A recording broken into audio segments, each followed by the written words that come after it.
Hey there, I'm Steve, and welcome to Jamsin Entertainment. And welcome to the conversation. Just before we get started, there are many ways you can help. You can like and subscribe so you never miss the conversation. But most importantly, please share this video. Get the word out there. There's a community where we can talk about all the things that we love. Today on Throwback Thursday, we're looking at Dragonheart and its sequels. Yes! Some of you may know that there was a sequel, but did you know that there were 3 sequels? The name escapes me of the second one, third, and fourth at the moment. But we're going to go through them, and I'm going to put other movies in between them so we can spread it out a little bit. The movie next week is actually going to be the sequel to Dungeons & Dragons. Dragonheart, I hold a soft spot in my heart for Dragonheart. Each time I watch it, I can see it aging before my eyes, and probably because I have seen the behind the scenes on this, the best way I can describe it is, and I think they mentioned this in the commentary. This is just my take on it. You remember Jurassic Park? Yeah, let's do that. Let's give it the TLC to make this dragon be as realistic as possible. And they do that. They do a pretty good job of that for the time. Not quite Jurassic Park good, but pretty good. Because there are scenes in this where it looks like Draco is shot on green screen, and grant you, probably is shot on green screen, but what I mean is it looks like there's a physical dragon there and there's green screen behind him, when you can obviously tell when there's a person in front of green screen. That's what I'm talking about. That's pretty good. And they also do a very good job of mixing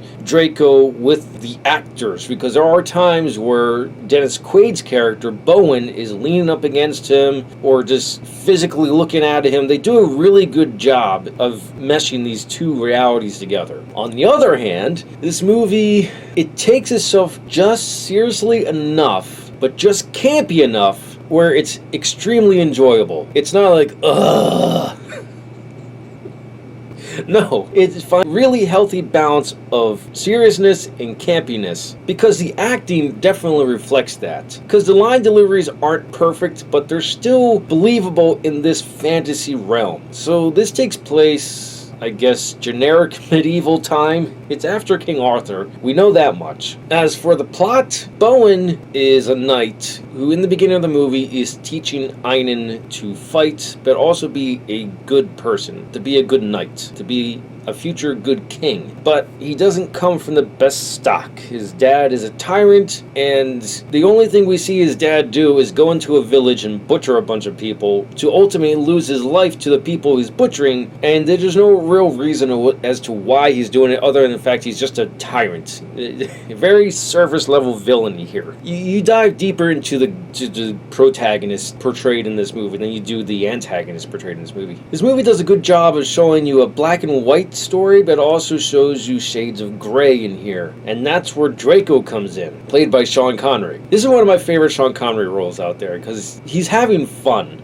Every actor in here is having a lot of fun. It's what's so great about this movie. How Draco brings the gray ambiguousness, that's a word, is Einan is dying because he tried to go help his dad, and he accidentally gets thrown into a spike and it pierces his heart. He gets taken, and Draco gives half his heart, thinking, okay, I'm such a decent dragon, I'm so good, my goodness will just filter out all the bad in Einan. And that's the hubris and the arrogance that Draco has, and he learns that through the movie. That's the morally gray part. It's not so cut and dry that it just works that way. You have to go through a journey, just like this movie's going through a journey, just like Bowen's going through a journey, because he was on the path of righteousness, the path of good, and he thought Einan was too because he was teaching him, but he wasn't. He was deceived by the boy. Bowen was so blinded by his beliefs that when Einan is saved by Draco, but still continues to do bad things like his father did, he blames the dragon, and so he becomes a dragon slayer. And there goes the journey of Bowen learning the nuances of life. I won't go into too much detail after that, because it's a really good movie, and I highly recommend this movie. I recommend you get it on Blu-ray by itself. The subsequent 3 aren't really worth it unless you want a good laugh,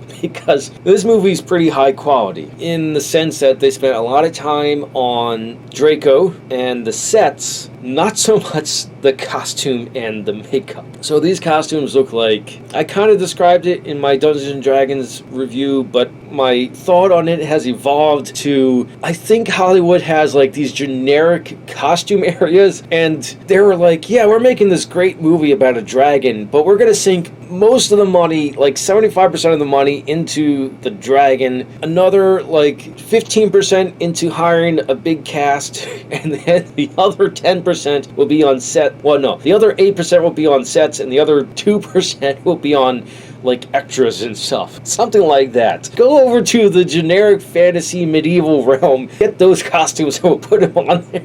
Especially like some of the weapons in this, or weapons I should say, it's laughable. Those are my thoughts on the first Dragonheart. Let me know your thoughts in the comments below, and what's your favorite dragon movie out there? I haven't seen a whole lot myself. The next one that comes to mind is How to Train Your Dragon, which is another really good film. Maybe I'll get to that down the road. But let me know your thoughts in the comments below. If you like what you saw, like it. If you think other people will like it, share it. If you really liked it, hit the subscribe button. Thank you for watching, and live your imagination.